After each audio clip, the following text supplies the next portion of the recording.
Isto é o Topless, amigos, e neste vídeo nós vamos analisar a situação de hoje no conflito entre a Rússia e a Ucrânia, dia 5 de janeiro de 2026. E nos últimos dias, a Ucrânia tem efetuado vários ataques massivos, utilizando drones contra o território da Federação Russa. E os relatos que nós temos por parte da defesa antiaérea russa referem que as mesmas conseguiram abater cerca de 300 drones ucranianos neste tempo todo. E obviamente a maior parte dos lançamentos de drones pela Ucrânia deu-se precisamente desta região ao norte. E durante a última noite foi a vez da Rússia atacar de forma massiva todo o território da Ucrânia. Neste ataque foram utilizados cerca de 200 meios aéreos e este mapa já nos foi publicado por uma fonte pró-ucraniana. E nós vemos que o foco de ataque não foi só a região de Kiev, como também a região mais ao norte da Ucrânia. E muito provavelmente isto foi uma tentativa da Rússia tentar destruir todos os pontos de lançamento dos drones ucranianos. Já tivemos também um relato por parte das defesas antiaéreas deste país que referiram que a Rússia lançou um total de 174 meios aéreos e que as mesmas conseguiram abater 137 deles. Além disso, tivemos outro vídeo interessante publicado pelos ucranianos, que é este aqui, que mostra um drone do tipo Geran, lançado pelos russos, que foi abatido pela defesa antiaérea ucraniana, mas algo importante nós podemos ver que é um lançador de foguetes de uma defesa antiaérea e, portanto, os russos continuam a melhorar as suas tecnologias e se antes os ucranianos utilizavam helicópteros para abater este tipo de drones, então agora eles vão precisar de ter mais cuidado nestes abates. Porque estes drones do tipo Geran agora podem também abater os próprios helicópteros ucranianos. Outra informação importante que nós temos por parte de Kiev é que o chefe do serviço de inteligência ucraniano, o Vassil Maluk, foi demitido do seu cargo. E já há várias fontes que comentaram este assunto e referiram que um dos objetivos principais de Maluk era tomar conta da agência de anticorrupção ucraniana, a NABU, para que ela não realizasse investigações ao círculo mais próximo de Zelensky. E nós sabemos que estas investigações aconteceram e bastantes pessoas do governo ucraniano foram demitidas e é por isso que bastantes fontes indicam que, como Maluk falhou na sua missão, ele foi demitido por Zelensky. Mas agora vamos passar à situação que nós temos ao longo da linha da frente e analisar os avanços que tivemos no mapa nas últimas 24 horas. E vamos começar pela região de Zaporizhia. Aqui em torno da vila de Stepnohirsk tivemos várias fontes neutras a relatar avanços por parte do exército russo, mas para já não temos nenhuma confirmação visual para os mesmos. Mas a verdade é que as fontes pró-ucranianas, como a Deep State, também referem uma expansão da zona cinzenta nesta região, o que indica que grupos de sabotagem e de reconhecimento das forças russas já se encontram a atuar também aqui nos territórios mais ao norte. Mas como eu referi já há bastante tempo atrás, há alguns meses provavelmente, os russos vão desenvolver esta ofensiva em direção à própria cidade de Orikhiv, seguindo de trincheira em trincheira, porque é nesta precisa localização, nesta precisa linha, que os ucranianos possuem uma das suas linhas defensivas.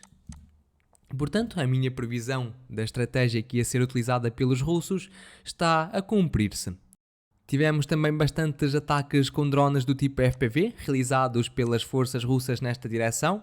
Por enquanto ainda não tivemos, durante o dia de hoje, nenhum vídeo publicado pelo exército ucraniano.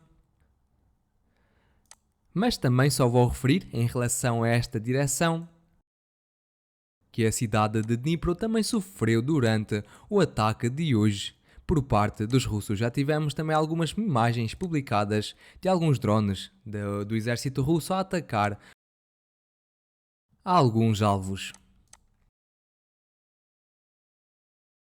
Já da região de Guiaípolia não tivemos nada de novo registado nas últimas 24 horas. Sabemos que os russos continuam com as suas tentativas de ofensiva e, por sua vez, os ucranianos vão respondendo com tentativas de contra-ataque e, por isso, para já, a frente nos últimos dias tem-se mantido bastante estável. Vamos agora em direção à cidade de Nova Pavlivka, porque tivemos aqui um pequeno ajuste no mapa a favor das forças russas. Já tivemos fontes neutras que relataram que aqueles territórios estavam sob controle completo do exército russo, mas só durante o dia de hoje é que recebemos este vídeo por parte das fontes pró-ucranianas que mostraram ataques efetuados às posições e aos soldados do exército russo. E portanto, este vídeo confirma que de facto os russos já possuem um controle total sobre toda esta região. E o objetivo dos russos nesta direção é estabelecer o controlo sobre todo o território que se situa ao longo desta estrada para poderem melhorar a sua logística entre as cidades de Ivanivka e de Nova Pavlivka para depois sim finalizar a ofensiva em direção a esta cidade que foi já iniciada há algumas semanas atrás. Vamos agora em direção a Pokrovsk e a Mirnograd, porque aqui também temos mais alguns desenvolvimentos interessantes no mapa. Segundo algumas fontes neutras e fontes pró-russas, os russos continuam a atacar principalmente ao longo destes campos e destas linhas de árvores que se situam em toda esta região. Contudo, nós vemos que ainda existe aqui um espaço enorme mais ao norte que os ucranianos estão a utilizar para fins de contra-ofensiva. E nas últimas horas, os ucranianos tiveram sucesso, de facto, numa contra-ofensiva realizada na vila de Rodyansky e, por exemplo, as fontes pró-ucranianas já publicaram um vídeo a mostrar os seus soldados a erguer bandeiras em toda esta porção, em toda esta área do mapa. Eles mostram aqui os russos primeiro a erguer as bandeiras, mas depois mostraram como os ucranianos contra-atacaram e conseguiram restabelecer o controlo sobre toda aquela área. Portanto, temos aqui a prova visual que os ucranianos conseguiram restaurar o controlo sobre toda esta região.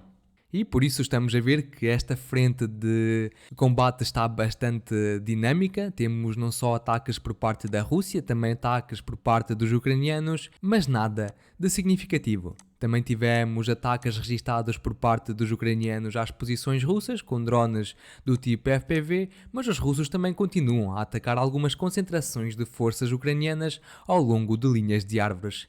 E, por exemplo, estes ataques decorreram com bombas do tipo FAB. Vamos prosseguir em direção à cidade de Konstantinivka e daqui não tivemos nada de especial, nenhum avanço registado no mapa. E agora vamos em direção à cidade de Siversk. Aqui também temos mais alguns desenvolvimentos. Por exemplo, esta porção do mapa foi ajustada a favor das forças russas, mais uma vez com base num vídeo publicado pelos ucranianos a mostrar ataques que eles efetuaram às posições do exército russo. Portanto, temos aqui a prova visual que os russos possuem o controle total sobre todos aqueles territórios, aqueles campos, algumas linhas de árvores. Mas a verdade é que as fontes neutras já indicaram que os russos possuem todo o controlo sobre este território até a este ponto aqui. Só que para já não recebemos nenhuma imagem ou vídeo que confirmasse a presença de soldados russos nesta região. E por isso temos aqui um território com uma extensão de 6 km que supostamente está sob controle dos russos, mas para já sem confirmação visual para isso.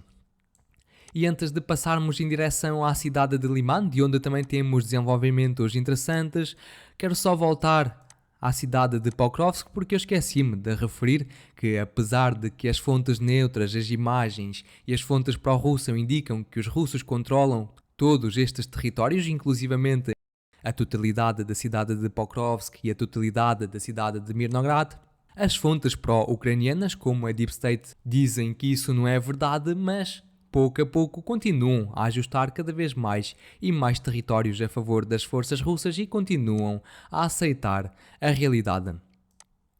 Agora sim, vamos em direção à cidade de Liman e daqui tivemos um relato por parte de uma fonte ligada ao exército ucraniano que referiu que a logística dos ucranianos em direção a esta cidade já está completamente destruída.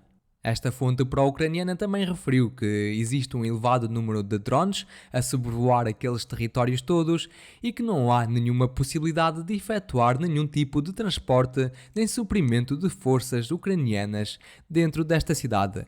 E eu nos últimos dias tenho vindo a comentar esta situação. Nós tivemos bastantes ataques de drones do tipo FPV realizados pelos russos ao longo de todas estas estradas, como nós podemos ver em todos estes ícones. Mas a verdade é que os russos também estão a prosseguir com uma ofensiva com a sua infantaria para cortar fisicamente esta estrada que entra dentro da cidade de Liman. E os ucranianos também entendem a grande importância desta região e é por isso que eles também iniciaram uma contra-ofensiva em direção à vila de Dibrova. Isto foi-nos relatado por uma fonte neutra que, dentro do mesmo relato, referiu avanços por parte da Rússia nestes eixos e avanços por parte da Ucrânia neste eixo aqui, como podemos ver nesta imagem. Além disso, os ataques com drones do tipo FPV por parte dos russos também prosseguem já dentro desta cidade, mas a verdade é que aqui já está a ser efetuada uma tentativa de semicerco desta região.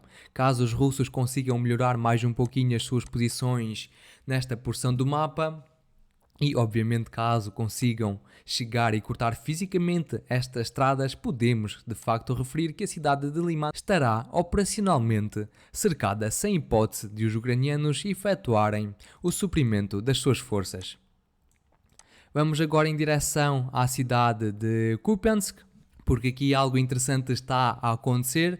E nós estamos a ver que em toda esta região do mapa temos aqui cores mais estranhas, mas a verdade é que existem provas publicadas por parte dos ucranianos que existem soldados russos já na vila de Podolye, mas ao mesmo tempo estamos a receber vídeos por parte dos russos a mostrar ataques efetuados aos soldados ucranianos ao longo destes territórios. E portanto, aqui de facto temos uma zona da linha da frente completamente misturada. Temos grupos de sabotagem russos a atuar nas zonas mais profundas da defesa ucraniana, temos grupos de sabotagem por parte dos ucranianos a atuar nas posições de defesa mais profunda dos russos e por isso esta frente está bastante confusa.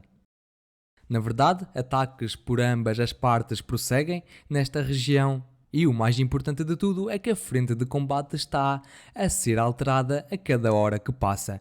E por isso não vou querer discutir muito esta situação, obviamente vamos esperar que os ataques se acalmem e só depois sim é que teremos algo mais estável, algo mais concreto em relação a tudo isto. Contudo, temos aqui vários ataques com drones do tipo FPV, há tentativas de contra-ataque por parte dos ucranianos, alguns ataques à logística dos ucranianos, também temos alguns ataques efetuados pelos ucranianos às posições do exército russo, aos veículos também armados do exército russo, que estão também a participar em algumas ofensivas. Mas vamos para já deixar esta cidade ou esta direção como está e esperamos já ter dentro de alguns dias algo mais concreto. Agora vamos passar em direção ao norte da Ucrânia, às cidades de Vovchansk e à região de Sumy, e na verdade aqui foi iniciada há alguns dias atrás uma série de pequenas incursões por parte dos russos dentro do território ucraniano. Sabemos que os russos atacam, os ucranianos contra-atacam. Temos inclusivamente relatos da fonte pró-ucraniana Deep State a referir estes pontos todos de ataque por parte dos russos. Mas também não temos nada de concreto. Os russos estão a testar bastantes pontos das defesas ucranianas e muito provavelmente, dentro de alguns dias, já teremos uma ideia melhor daquilo que os russos querem fazer. E para finalizar o vídeo, vou só referir que podemos esperar mais ataques limitados com drones e com mísseis por parte dos russos contra o território ucraniano para eles poderem testar e desgastar as defesas antiaéreas ucranianas, porque bastantes fontes já referem que vem aí um enorme ataque por parte dos russos, utilizando mesmo bastantes drones e um grande número de mísseis. Ficaremos a aguardar notícias sobre este ataque, mas para hoje é tudo. Se gostaram do vídeo, por favor, deixem o vosso gosto, partilhem-no e subscrevam o canal. Eu relembro que condeno qualquer tipo de violência no mundo. Até amanhã. Tchau, tchau.